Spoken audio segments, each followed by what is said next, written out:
We count on our first responders to be there when you call 911. But when you think about our Colorado and how rapidly it's growing and changing, well, we wanted to know, are services keeping up when those seconds count?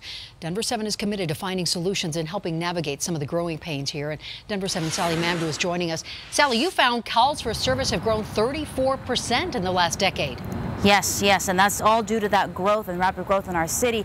And Ann, you remember that Emerson fire, it took firefighters about a minute and 19 seconds to respond to that fire. But Denver firefighters are not as fast as they're required to be, especially in the northeast part of the city. And that's because our Colorado is growing, and that growth is impacting public safety.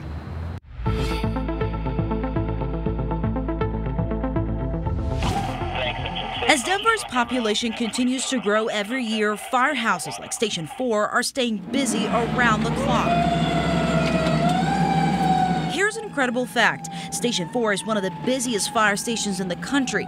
Last year, the downtown station responded to 7,000 calls and has an average of 26 calls per a 24-hour shift. Growth and development and the proximity of people within this area drive that need for this truck company to run as often as they do. And while firefighters here meet the standard average response times, outside the downtown area, fire stations are not meeting the National Fire Protection Association standard, which could easily impact public safety. Timing is of the essence.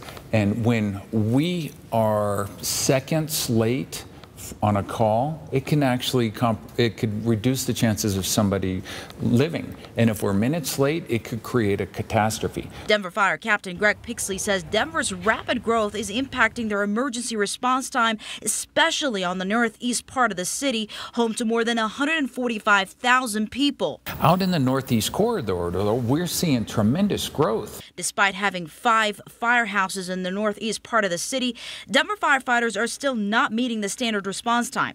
Right now, it takes firefighters there between 6 to 7 minutes to respond, which is up to 2 minutes behind.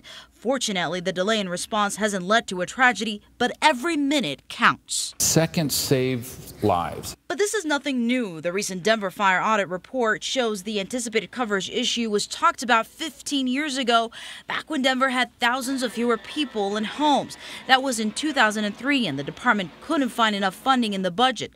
The report findings suggested Denver Fire isn't officially keeping up with the growth and has a persistent response issue in the northeast corridor, creating a public safety concern. I think we're always aware that we could put ourselves in a position of liability if we're not doing something that is nationally recognized to a standard. Right now, Denver Fire is in the process of operating 2 additional firehouses in the northeast area to improve response time.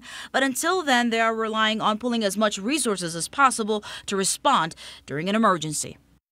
Now, Denver Fire will open that firehouse May of next year, and they're also in the process of building another firehouse in the northeast part of the city in the next couple of years. For now, we're live in downtown Denver. Sally Mamdouh, Denver 7. Thank you, Sally. We want to hear from you. What does your Colorado look like? Join the conversation right now on the Denver Channel Facebook page, and you can also email us at ourco@thedenverchannel.com.